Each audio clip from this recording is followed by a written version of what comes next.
سبق کی تمہید شروع اللہ کے نام سے جو بڑا مہربان نہایت رحم والا ہے۔ السلام علیکم پیارے بچوں، آپ سبھی بچوں کا ہم استقبال کرتے ہیں اور خوش آمدید کہتے ہیں۔ چلیے بچوں، ہم کچھ تصاویر کا مشاہدہ کرتے ہیں۔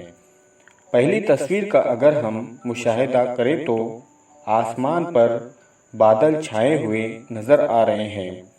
دوسری تصویر کا اگر ہم مشاہدہ کریں تو آسمان سے پانی کی بوندیں زمین کی طرف گرتی ہوئی نظر آ رہی ہیں۔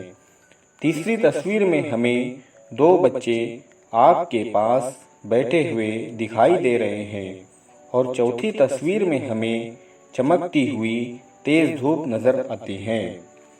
بچوں، اگر ہم ان تینوں تصاویر کا مشاہدہ کریں تو ہمیں کیا سمجھ میں آتا ہے؟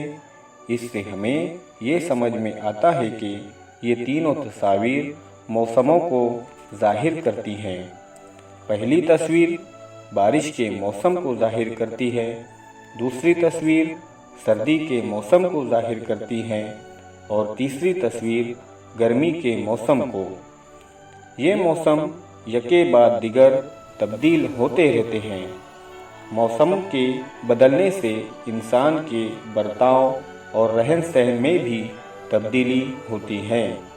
مثلاً بارش کے موسم میں انسان بارش سے بچنے کے لیے چھتری، رین کوٹ جیسی چیزوں کا استعمال کرتا ہے۔ سردی کے موسم میں انسان ٹھنڈ سے بچنے کے لیے گرم اونی کپڑے، سویٹر، گلوز، دستانے، موزے جیسی چیزوں سے اپنی حفاظت کرتا ہے۔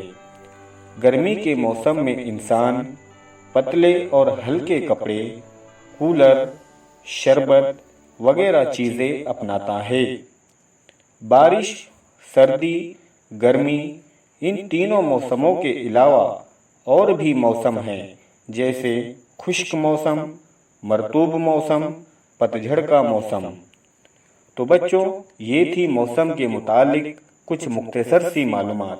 تو آئیے بچوں، ہم جماعت ششم کی مضمون جغرافیہ کے سبق نمبر 4 موسم اور آب و ہوا، اس سبق کی معلومات حاصل کریں گے۔